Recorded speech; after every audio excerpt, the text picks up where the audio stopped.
Hey kids! Welcome to AviDen. Today we're going on an exciting journey through our solar system to discover some amazing planets. You know, when I was a kid, I built my first telescope out of an old cardboard tube and a couple of magnifying glasses. It wasn't much, but it let me see craters on the moon. That's when I really got fascinated by space. So buckle up, get ready for blast-off, and let's explore the wonders of our cosmic neighborhood together. Are you ready? Let's go! First stop, Mercury.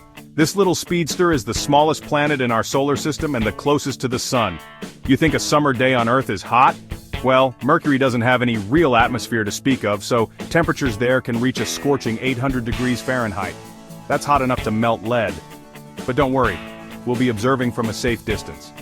Now, even though it's hot enough to bake a cake on Mercury's surface, and not a very good cake, mind you, it's actually a rocky planet, kind of like Earth.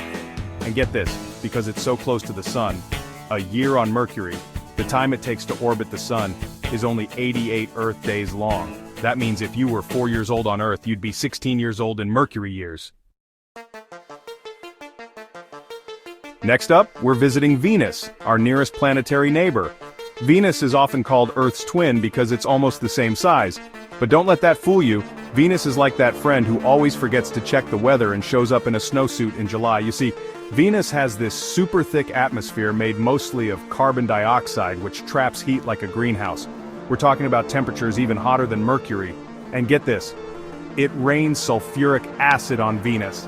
Now that's not the kind of rain you want to go playing in. So while Venus might look pretty from a distance, trust me, you wouldn't want to spend too much time there. Ah, Earth, home sweet home. Now Earth is the third rock from the sun, and it's the only place we know of so far that supports life as we know it.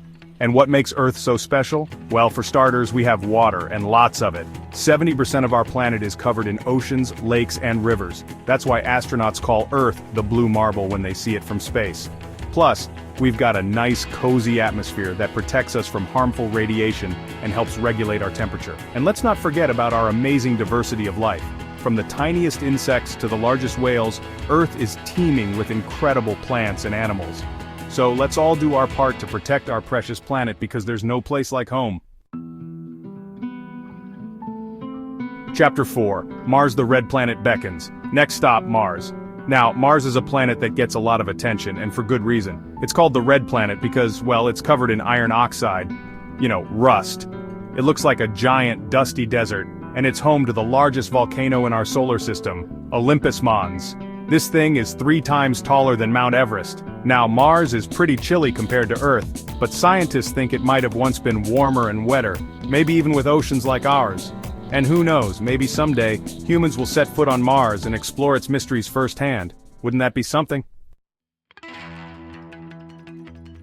Chapter 5. Jupiter, the giant of our solar system. Hold on to your hats because we're about to encounter the biggest planet in our solar system, Jupiter. This gas giant is so big, you could fit all the other planets inside it, with room to spare. Now Jupiter is a swirling ball of gas, mostly hydrogen and helium, kind of like the sun, but it's not big enough to become a star itself. One of the most amazing things about Jupiter is its great red spot. This giant storm is bigger than Earth and has been raging for hundreds of years. Just imagine a hurricane that big. Scientists are still trying to understand everything about Jupiter, but one thing is for sure, it's one impressive planet. Get ready to be dazzled, because next up is Saturn, the planet with the bling. Saturn is famous for its stunning rings, which are made up of billions of pieces of ice and rock, ranging in size from tiny grains of dust to massive chunks bigger than houses. These rings are so big you could almost fit Earth between some of them. Now Saturn is another gas giant, like Jupiter, but it's even less dense. In fact, if you had a bathtub big enough to hold Saturn, it would actually float in water. Of course, good luck finding a bathtub that big. Now we're heading to the outer solar system to visit Uranus, the ice giant. Uranus is a strange planet, even for space. First of all, it's tilted on its side, almost like it's rolling around the sun. Scientists think this might be because of a collision with another large object billions of years ago. Uranus is also unique because of its blue-green color, which comes from methane gas in its atmosphere. This gas absorbs red light from the sun, giving Uranus its cool, serene hue. It's kind of like the cool, calm and collected member of our solar system family. Last but not least, we're ending our journey at Neptune, the farthest planet from the Sun. Neptune is another ice giant like Uranus, and it's known for its deep blue color and its incredibly strong winds. We're talking winds faster than the speed of sound. Neptune even has a giant storm called the Great Dark Spot, similar to Jupiter's Great Red Spot. Now, because it's so far away from the Sun, Neptune is a very cold and dark place. But even in the coldest, darkest reaches of our solar system, there's so much to discover and learn about these amazing planets. Thanks for joining us on this amazing journey through our solar system. We've seen scorching hot planets, ringed wonders, and even an ice giant tilted on its side. Remember, there's so much more to explore out there in the vastness of space. So keep looking up at the stars, keep asking questions, and never stop learning.